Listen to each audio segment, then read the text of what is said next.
আসসালামু আলাইকুম। আজ পবিত্র জুমা মোবারক, সবাইকে জুমা মোবারকের শুভেচ্ছা।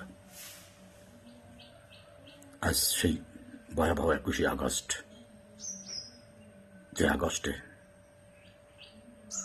সেই ভয়াবহ বোমা হামলায় সারা বিশ্বের বিবেককে নাড়িয়ে দিয়েছিলেন সেই ভয়াবহতায়।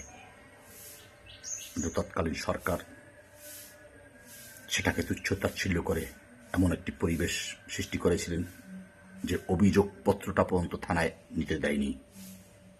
চরম বাস্তবতা মানতে হবে, এবং বাস্তবতা কখনো অস্বীকার করার নয়, যেটা মিডিয়ায় এখনো আপনারা খুঁজলে পাবেন। আসলে এই প্রতিহিংসা রাজনীতি আমাদের দেশে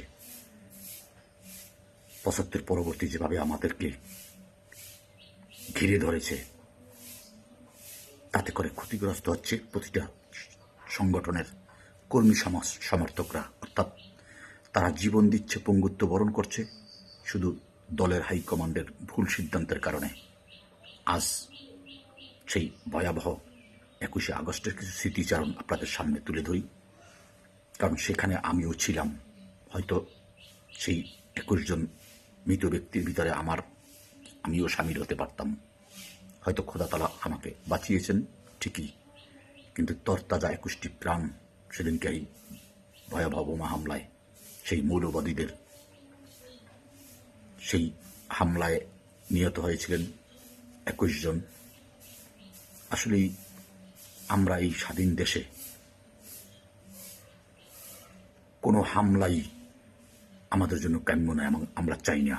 আমরা চাই সুন্দর সুশৃঙ্খল একটি বাংলাদেশ, যে বাংলাদেশে সবাই নির্দ্বিধায় নির্বিঘ্নে যে যার কর্ম করে যাবে। এটা হলো 1 নম্বর। আমরা পৃথিবীর ইতিহাসে আমি খুঁজে পাইনি কোথাও যে, যেমন খ্রিস্টান বলেন, ইহুদি বলেন, হিন্দু বলেন, বৌদ্ধ বলেন, যত ধর্ম অবলম্বী আছেন, তারা নিজেদের ধর্মের অবলম্বী লোকদের হত্যা করে বা মারে। একমাত্র আমরা মুসলমান ধর্মেই আমরা যা দেখছি বা যা আমরা পাচ্ছি, তাতে অদূর ভবিষ্যতে এই মুসলমান জাতিকে যেভাবে বিশ্বের দরবারে আমরা জঙ্গি রাষ্ট্র বা জঙ্গি ধর্ম হিসাবে আমরা প্রতিষ্ঠিত করতে পেরেছি বা করেছি, এটা সবই আমাদের কর্মফল।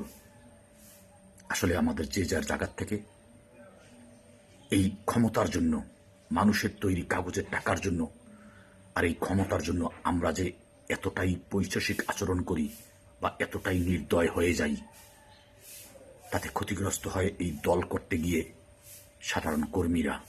আর একটা ফ্যামিলি দেখেন, এই মৃত্যুগুলির পরে যেমন 21শে আগস্টের গ্রেনেড হামলার মতো একটা জঘন্যতম হামলার প্রতিটা আসামি বেকসুর খালাস হয়ে গেছে একটা পর্যায়ে।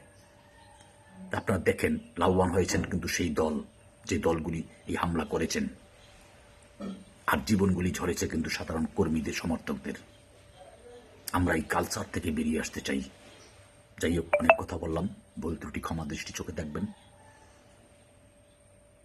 এই ঘৃণিত 21শে আগস্ট হামলা, আমি যারা শহীদ হয়েছেন তাদের প্রতি বিনম্র শ্রদ্ধা জ্ঞাপন করছি, এবং তাদের শোক সমাপ্ত পরিবারের প্রতি আমি তাদের এই শোক সহিবার তৌফিক দান করার জন্য মহান সৃষ্টিকর্তার কাছে প্রার্থনা করছি। আমিন, আমিন, আমিন। আসসালামু আলাইকুম।